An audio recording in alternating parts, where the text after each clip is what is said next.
अभिवादन स्वीकार कीजिए ब्रजेश मिश्रा का। और आप देखना शुरू कर चुके हैं द डिबेट। बहनों भाइयों, एक बहुत ही हैरान कर देने वाला फैसला केंद्रीय बोर्ड एनसीईआरटी ने लिया है।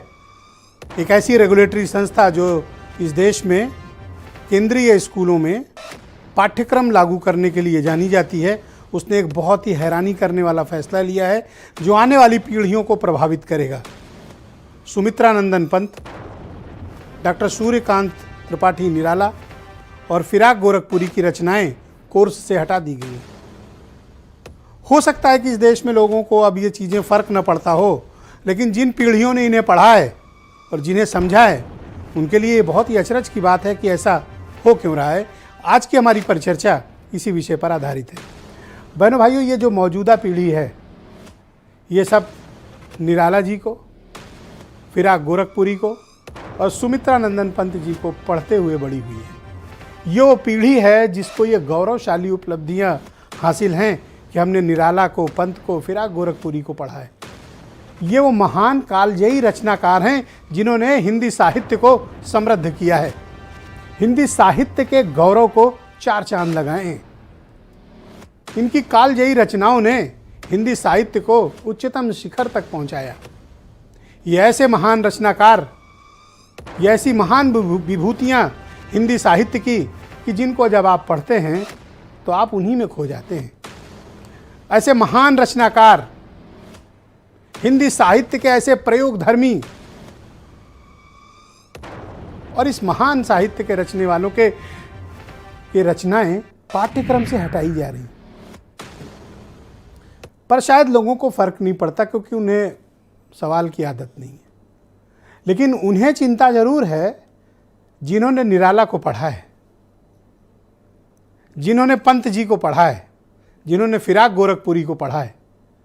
अफसोस की बात यह है कि हमारी आने वाली पीढ़ी, हमारी मौजूदा पीढ़ी जो अब 2023-24 के पाठ्यक्रम को पढ़ेगी, उसमें ये लोग नहीं होंगे।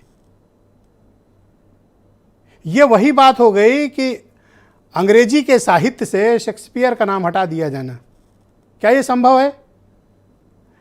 लेकिन हिंदी साहित्य के साथ पिछले काफ़ी समय से जो कुछ भी चल रहा है, ये मन को बड़ा व्यथित करता है। हिंदी के प्रति धारणा, हिंदी साहित्यकारों के प्रति हमारी सोच, हमारी संस्थाओं की, सरकारों की और इन पाठ्यक्रम को लागू करने वालों की सोच कई बार बड़े हतप्रभ करती है कि यह किस प्रकार की सोच है जो इनको साहित्यिक दरिद्रता की तरफ धकेल रही है। बहनों भाइयों, आपके प्रयागराज और तब के इलाहाबाद, हर गली में साहित्य। एक ऐसा महान शहर जिसकी हर गली में आपको दो साहित्यकार मिल जाएंगे और वहां से जन्म लेते हैं और वहां से वो साहित्य और रचनाएं उभरती हैं। आज उनका नाम साहित्य से मिटाया जा रहा है, पाठ्यक्रम से बच्चों को पढ़ने के लिए महरूम किया जा रहा है। कारण क्या है इसके पीछे? एनसीईआरटी ने अब तक ये स्पष्ट नहीं किया है कि निराला जी की, पंत जी की, फिराक गोरखपुरी जी की रचनाएं हटाई क्यों, किस आधार पर हटाई गई, और मौजूदा पीढ़ी और आने वाली पीढ़ी को इनके बारे में पढ़ने से वंचित क्यों किया जा रहा है। बहन भाइयों, ये गलत करते हैं। वैसे भी हिंदी साहित्य को लेकर समाज में जिस प्रकार का दृष्टिकोण है, एक हीन भावना को विकसित किया जा रहा है, अंग्रेजी को बढ़ावा मिल रहा है। किसी भी भाषा को बढ़ावा मिले, मैं उसके खिलाफ नहीं हूं, लेकिन हमारी मातृभाषा हिंदी हमारा गौरव है और उस गौरव के साथ ये सब कुछ हो रहा है और कोई कुछ बोल नहीं रहा है। पॉलिटिकल पार्टीज के लिए हो सकता है कि ये वोट बैंक का इशू ना हो, लेकिन कहाँ हैं वो पत्रकार जो हिंदी में लिखते हैं, कहाँ हैं वो लेखक जो हिंदी में लिखते और बोलते हैं, कहाँ हैं वो साहित्यकार? आखिर एनसीईआरटी के समक्ष ये प्रतिरोध, ये प्रतिवाद दर्ज क्यों नहीं कराया जा रहा है कि आप निराला जी को हटाओगे और फिर हिंदी साहित्य पढ़ाओगे? बचेगा क्या? इसमें रह क्या जाएगा जो पढ़ाओगे फिर? और क्या पढ़ाना चाहते हो बच्चों को? अगर हिंदी साहित्य में इनकी कालजयी रचनाएं नहीं हैं तो फिर क्या है? आप क्या पढ़ाना चाहते हो? हिंदी के नाम पर बहनों भाइयों ये चल रहा भद्दा मजाक और हिंदी के साथ, साहित्य के साथ ये खिलवाड़, ये अक्षम्य है। मेरा ऐसा स्पष्ट मत है कि सबको पहल करके इसको रोकना चाहिए। किसी भी कीमत पर हम अपने बच्चों को, आने वाली नस्लों को, ऐसा नहीं हो सकता कि वो बिना निराला को पढ़े हुए बड़े हों। आप इस देश में कैसे संस्कार देना चाहते हैं, बच्चों को कैसी शिक्षा देना चाहते हैं? हम रोज डिबेट में राजनीति की बात करते हैं, रोज डिबेट में राजनीतिक मुद्दों की चर्चा करते हैं, लेकिन बहनों भाइयों, ये ऐसा मसला है जो हर एक बच्चे को प्रभावित करेगा, आपको प्रभावित करने वाला है।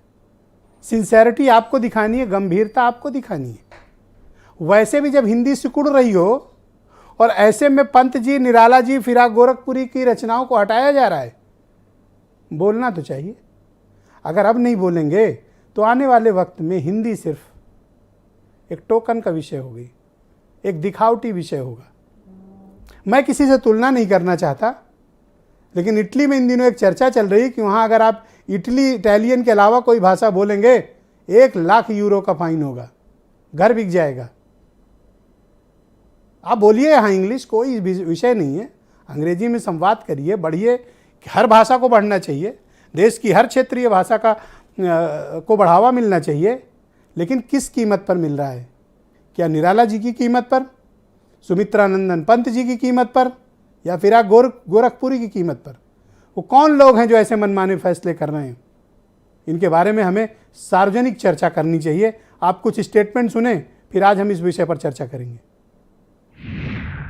विषय विशेषज्ञ हैं देश की, वो बैठते हैं समय और परिस्थिति के आधार पर बच्चों के व्यक्तित्व के विकास के लिए क्या सही है, जो सही है उसके आधार पर सिलेबस बनाते हैं और उस सिलेबस का पालन करना हमारा दायित्व है। किसी राष्ट्रीय स्तर के बड़े कवि की किसी कविता को आप पाठ्यक्रम से पढ़ाने के बाद निकाल रहे हैं या कुछ डाल रहे हैं, तो उसका कोई आधार, कोई बात भी बतानी चाहिए।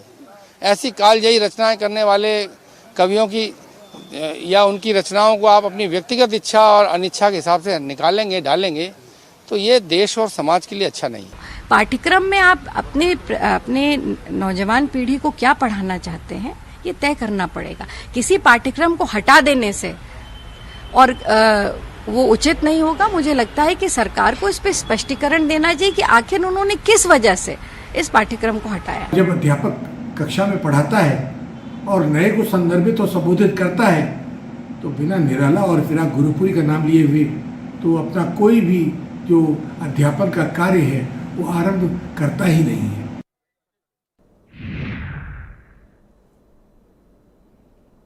बहनों भाइयों, आज की परिचर्चा हमारे लिए बेहद महत्वपूर्ण है और मैंने पॉलिटिकल पार्टीज़ के अलावा दो बहुत ही मशहूर, बहुत ही नामचीन और मौजूदा पीढ़ी के साथ साथ हम सब के लिए बहुत ही महत्वपूर्ण साहित्यकार हैं जिनको मैंने इस डिबेट में आमंत्रित किया है। मैं आपका परिचय कराना चाहता हूँ।